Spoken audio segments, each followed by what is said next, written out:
These people get paid to do their job, but clearly they are not doing their job. I want to compare a school setup with a military barracks.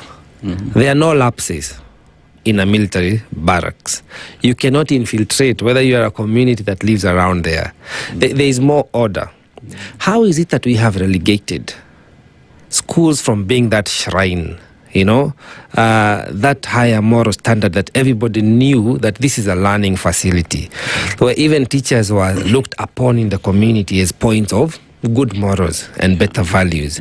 How have we managed to relegate such a critical function of government, because it's a public good that is supposed to be equitably distributed to all?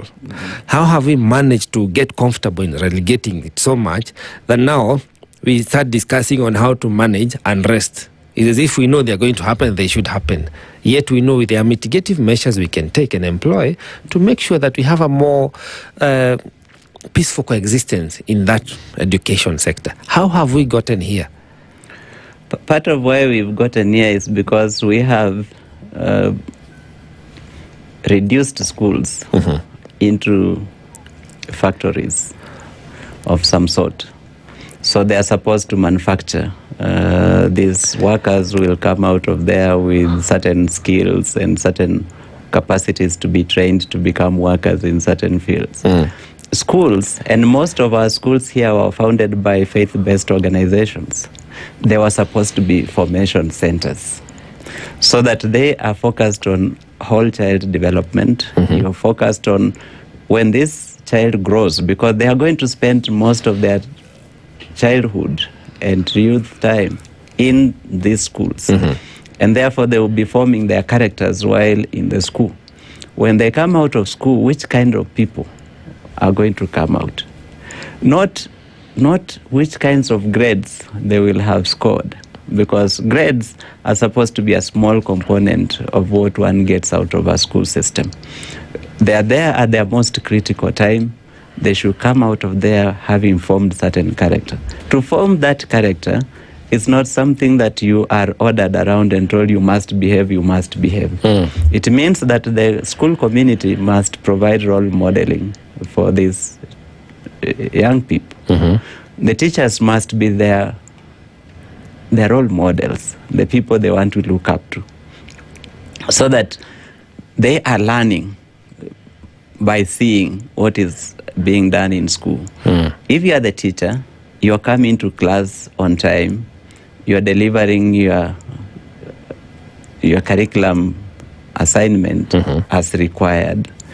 You have time to listen to these young people when they come to you and say, we have a problem. Many of the times, those opportunities are not there. Sometimes because either the teachers are overstretched, they're too few, they have too many learners to deal with and they're overstretched, or because some of the teachers simply don't care. And because they don't care, these young people have a lot of pent-up pressure and anger that starts to develop in them. Some of them start to see themselves as wasting their time and even wasting their parents' money, because you're being asked money for this, for that other thing, for that other thing, and you don't even think you're being given an opportunity to use your time in school to develop yourself and to create a livelihood pathway for yourself. And you start to wonder whether you're doing the right thing by being in school. In the past, we issued threats and said we will expel children who ban schools and never have them admitted anywhere else. There are young people in the schools who are wanting out of the system. They want to discontinue. They want to be out because they don't think being in school is adding value to their lives. So you tell them, we will expel you. They actually want that. You have given them a motivation to want to burn down the school so that they can be expelled. And I don't think a school system exists to expel learners. You are expelling them from school to where? To society. Yeah. How do you want to live with them in society when they haven't gotten the opportunity to be to mold character and to have their characters molded? So I think that we need to revisit the moral foundations of our school. And then the moral foundation was that these are formation centers that must focus